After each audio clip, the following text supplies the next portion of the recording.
So let's go over again semicolons. The first thing I want you to do is watch this TED Talk lesson.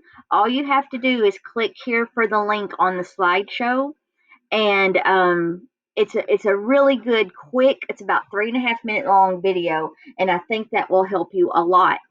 Another thing, I want us to talk real quick about when we can use a semicolon. There are two things that have to happen in order for us to be able to use a semicolon. Notice in this sentence here, it says, "We discussed semicolons this year. Now we will refresh our memories." This is a good place for a semicolon because it meets the two requirements. The first requirement is that the thing before the semicolon and after the semicolon are both complete thoughts. In other words, they could stand alone by themselves as sentences. They're what we call independent clauses. Okay?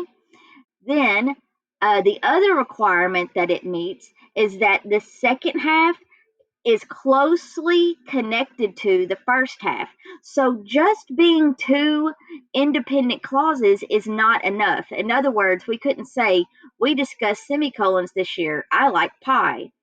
Even those are two independent clauses, they don't connect to each other in any way. So therefore, we could not use a semicolon there.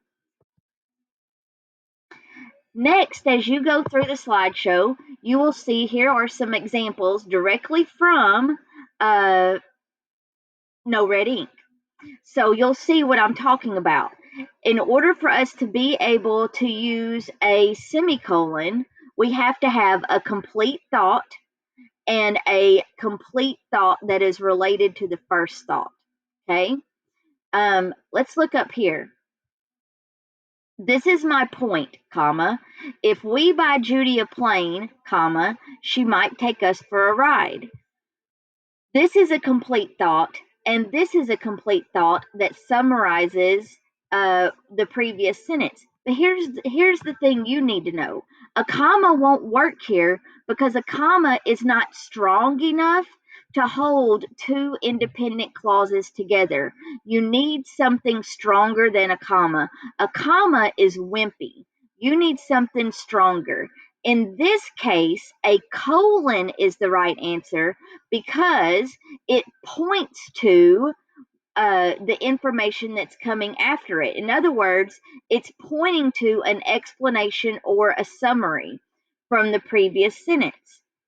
So anytime while you're doing this no red ink thing, if you see "this is my point," chances are it's going to be a colon there because it's making the point that if we buy Judy a plane, she might take us for a ride.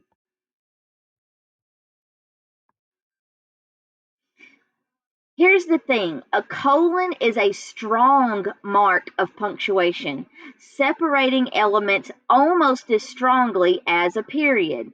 The colon points to what follows it, marking it as being important, explanatory, or more specific.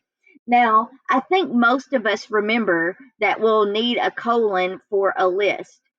But notice that "the picture showed great leaders" is an independent clause that can stand by itself. Then it has a list, so I can use a colon there. Notice the independent clause, notice the list. So what you were supposed to do last week is you were supposed to go to No Red Ink and complete this 50-question quiz.